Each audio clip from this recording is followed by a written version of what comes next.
Hi, this is CF Liu again. Welcome back to my channel.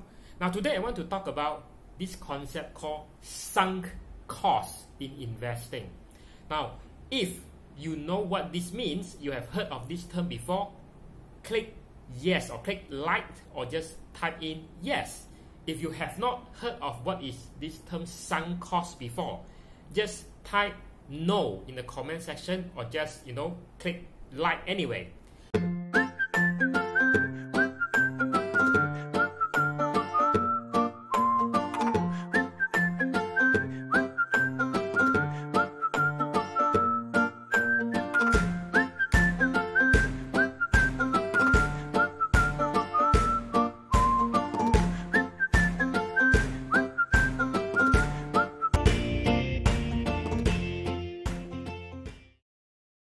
So today I want to talk about sunk cost in investing, and why this is important for you to know is this actually prevents a lot of people from achieving greater heights in their own investing journey. Maybe it's a stock investing, maybe it's property investing, but it's actually more pronounced when it comes to property investing, which I'm going to explain in a bit later. Now, sunk cost, if you want to Google it, it is defined as a cost that is incurred. I mean, there's already a money out of your pocket, and this money cannot be recovered. Okay, no matter what you do in the future, it's already fork out this money, and it's normally in the past, and no matter what you do, that is fixed. It's not going to go up or go down, but the cost is fixed. So I don't want to really explain panjang lebar on what this, but I want to use an analogy. So as an analogy that probably most of you can understand is that in business, even though if you are not in business, as long as you are using a handphone, you probably can understand this. Now, what I have for you is that just imagine that if you and I were to set up so-called manufacturing business to actually produce a smartphone to compete with Apple, a very popular iPhone. So we just call that J phone. Okay, J phone. So we just do a J phone, but the thing is, before we actually have that to produce, you don't consider the material cost first, the electronics component to produce a smartphone. We just look at what's the equipment that is needed. We have to buy equipment, right? We have to buy the equipment to actually assemble the phone and all that, and to make some mold and all that. So we have to invest, let's say, a 1 million of a production line. So that's what we invested in, and we probably have to take some loans, business loans, and also we have to, hire some staff, or you have to pay wages, to in the production line, or a team to actually manage the whole supply chain. So this is what we call as sunk cost, because this already incurred. This is our business investment. So we are going to produce something called J phone to compete with iPhone. So J phone, let's say J phone, there's two versions, right? So to actually copycat Apple, we have like J phone standard, the standard version, like the economy version of things. So it costs us 500 to make one, okay, material cost, the cost. And then we can say we can sell it at 700 per piece. So our profit is actually 200. And the profit margin actually 40%, which is pretty good, right? Pretty good. Now, let's say we also have a premium version. It's called J phone Premium or J phone X, whatever you want to call it. And the cost is actually 800 to produce one, okay, up from 500. But the thing is, because it's a premium version, we can actually say, oh, it's priced at 1,500 per piece. So if you were to compare this premium version, per phone, we are actually earning 700 per phone, and the profit margin is almost, since it costs 800, we are actually, the profit 700 is almost like 90%, right? 90 something percent. But the catch is, of course, whether we want to produce this more or that more, because this one is probably we can sell lesser units, but we have higher margin. This one we could produce, maybe more people will buy this one because it's more affordable, but at the cost of a lower margin. So this is a business decision, right? But regardless of what, the thing is, it is not going to be directly reflected by what we have invested, which is, if you consider the machines alone, is already 1 million. It's only going to say that how how much we want to produce, because we look at the cost. If the cost for this go up or go down, then we have to reduce, balance up the volume or the number of units produced and whatnot. But regardless of what is our decision over here, it's not going to change the fact that we have already invested 1 million. So this is sunk cost. Even though if you were to close this business today, this is what we call as a sunk cost in business. Now here's another even simpler analogy. What is sunk cost? Now imagine you went to a home expo, a furniture fair or whatnot, right? And then you see you're actually moving into a new home, and you look at, there's a special package of this very hardwood flooring from Korea or Japan, and it impressed you so much, it looks so nice, and then you just paid the special package, which cost 50,000 in one go. You pay that in full when it's time to actually do renovation for your home. And then for some reason, when you actually do that, and because you have your designer design your home, the house, the feel, the color and all that, and you realize the hardwood, the flooring package that's being installed is just looks terrible. It just looks terrible. But the thing is, you already bought the entire package. So what do you want to do now? The thing is, you cannot refund and you cannot return. And you already do maybe like halfway of your home before you realize it's, oh shit, it really looks terrible. The color doesn't really match. So you actually have two options, right? You actually says that just finish off whatever that I have, because the thing is, if you finish it off, and even though you don't like it now, well, maybe you will grow to like the color or the matching and all that. Maybe you grow to love it. Because the thing is, if you don't, the other option is, since you already paid the 50,000 anyway, the other option is to ask your contractor to tear everything up. Okay, even though it's half done, tear everything up, throw away the remaining of the hardwood flooring that is not done, just throw everything and just throw 50,000 which you already pay in full, throw it to the dustbin. That is your sunk cost, right? No matter what is your decision, your 50,000 is already gone. Okay, but the thing is, of course, you need to have some kind of flooring. The thing is, you have to tear it up, and then you have to buy a new kind of flooring, and that costs money. But it doesn't change the decision that no matter what you do, the 50,000 hardwood flooring, which you think you like, but it actually something you don't like, is already incurred over here. Now here's the issue with sunk cost in investing. Now property investment is really some perfect example for this. Now you imagine that property investing, what are the costs that you need to fork out at the beginning? Now we are talking about, probably you join some property investing course by all the respectable property gurus out there. Maybe one, maybe two, maybe three. Okay, you learn all the tactic strategy, and maybe you spend like 5 figure, 10,000, 20,000 to actually join their course, which these are the people I respect very much, because of these people, property gurus, they make property investing a better place. Although the market is now in a very tight situation. But anyway, so your cost probably cost you 5 figures to join, okay? And then you find your first property for it to invest. And probably, that cost maybe like $500,000, 600,000, or maybe 800,000. Let's just say with everything together, you have need to pay a down payment of maybe 80,000. That's just for example, okay? And then you have to do renovation, right? Sooner or later, maybe 30,000, to make it in a rentable situation, a rentable condition. And then there might be miscellaneous fees, like SPA or legal fees and all that. It costs you 20,000.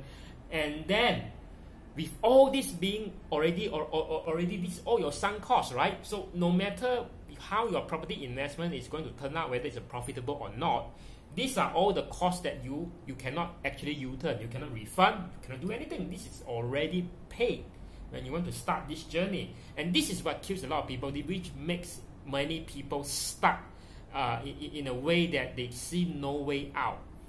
Because, you see, life doesn't really go on or happen as the way we always envision it. Let's just accept that, right? Life has a weird way to throw you a curveball. And because you have invested at least like 6 figures into this, you got to make it work, right? When even though it's negative cash flow, for a lot of things, when we say that this thing doesn't really work, we just have to abandon or throw it away. But in property investment, you know that you have invested a lot of your hard-earned money, hard cold cash over here. So you say, I got to make it work, even though now it surprised you, the market slowed down, there's oversupply of units. And then what happens? You try maybe a room rental, right? So you rent the whole apartment. Then you have to interview tenants harder. You have to rent to tenants that you probably don't like. You some Bangladeshi or foreign workers. Maybe rent by room instead of the whole unit. Or even you have to make an effort to do Airbnb, which in a lot of apartments or condo they actually don't encourage, or even the joint management board they actually don't like you doing that. Okay, you are having so many challenges from all areas hitting you, oversupply, rental, tenancy issue, and it's just like a perfect storm. But you say you got to make it work because you have already have this sunk cost over here. Now, for a lot of other things like, you join a course for stock investing and all that, now you do not have that high of a sunk cost. There is still, maybe you join a course or my course or maybe, but it's less, normally it's less than this. But in property investing, that is the thing. And that is what's keeping people to making the second decision over here, which is called, in normal circumstances, you would have said, this doesn't work, after 1-2 years, I'm going to sell it.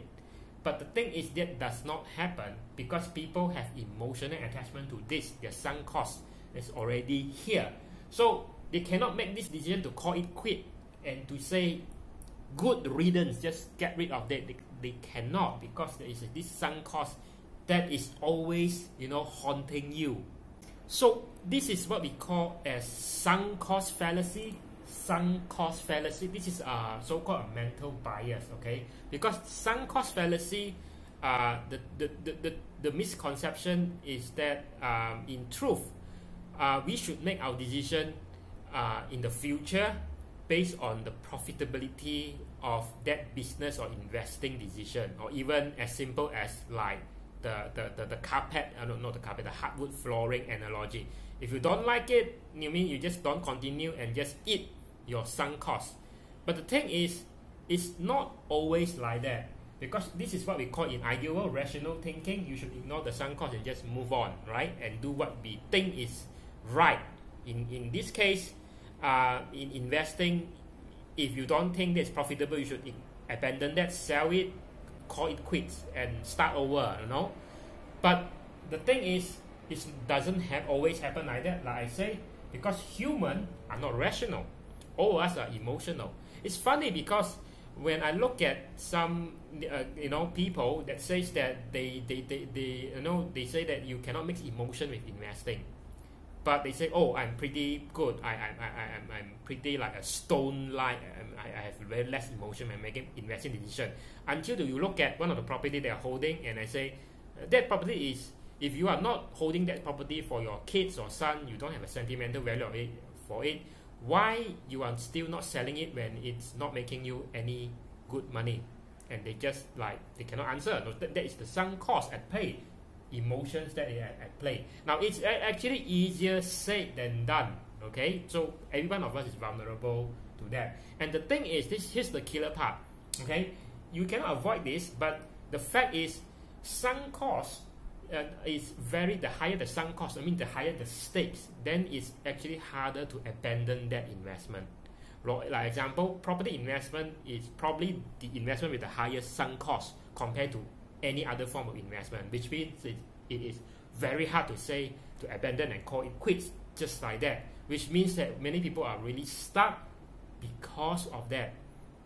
And the other analogy I could think of is, example, if you are in a bad relationship, you know that, if you are in a long-term relationship and it's getting worse day by day, but you just don't want to call it quits because, especially, sorry, if you're a lady, right? If you're reaching like late 20, 30, you have invested so time with this other half of this guy, which doesn't appreciate you and things like that, and then end up you want to start over when you have been with this guy for 5 years, 6 years. You have to make it work, right? The first instinct is to try to make it work rather than just abandon it right away. But sometimes you have to really use your gut feeling to say that if it doesn't really turn better, I know you don't expect it to actually turn better, that is where you have to pull the plug, eat the sunk cost and just move on. It's just like a bad relationship.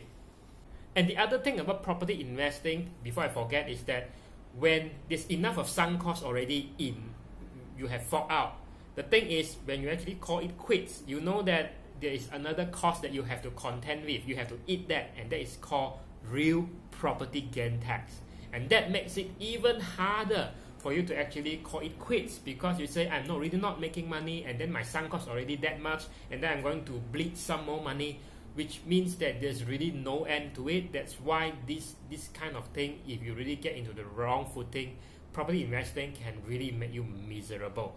Because it's just like in a bad relationship, you know that there could be someone else better for you, more suited for you out there, but because you choose to be stuck in your current situation, what you are missing out is actually what you call opportunity cost, right? Because when we have a narrow vision, we just cannot look at other options, which could be just beside, but we choose to narrow our vision, which is why a lot of clients come to us, which is very, very ironic, because when they want to invest in property, they want to make money for property, they go to property gurus, because that's where the people can actually advise you. But when shit happens, like shit hits the fan, that is where you see a lot of people come to us and they say, how can I restructure that? Okay, or even people who have older property, which have decreasing rental cash flow, even though they are paid off and whatnot. Some of the people we can help, some of them we really cannot help, depending on his or her situation, or depending on your situation.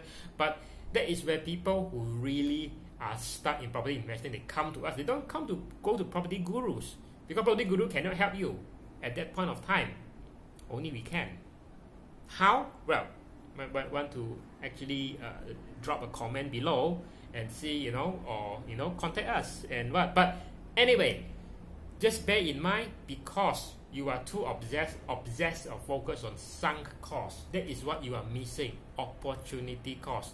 It is like you are forgetting that you are not only, because of your reluctance to move forward and to cut and clean cut what is not working for you, you are actually missing a lot of opportunity out there that is better for you. But this opportunity will only be able to show itself to you if you already make a clean cut of what is your sunk cost, and just eat up that sunk cost before this opportunity cost a better thing in the horizon, the light at the end of the tunnel, the silver lining, behind the clouds, or whatever you want to call it, opportunity cost.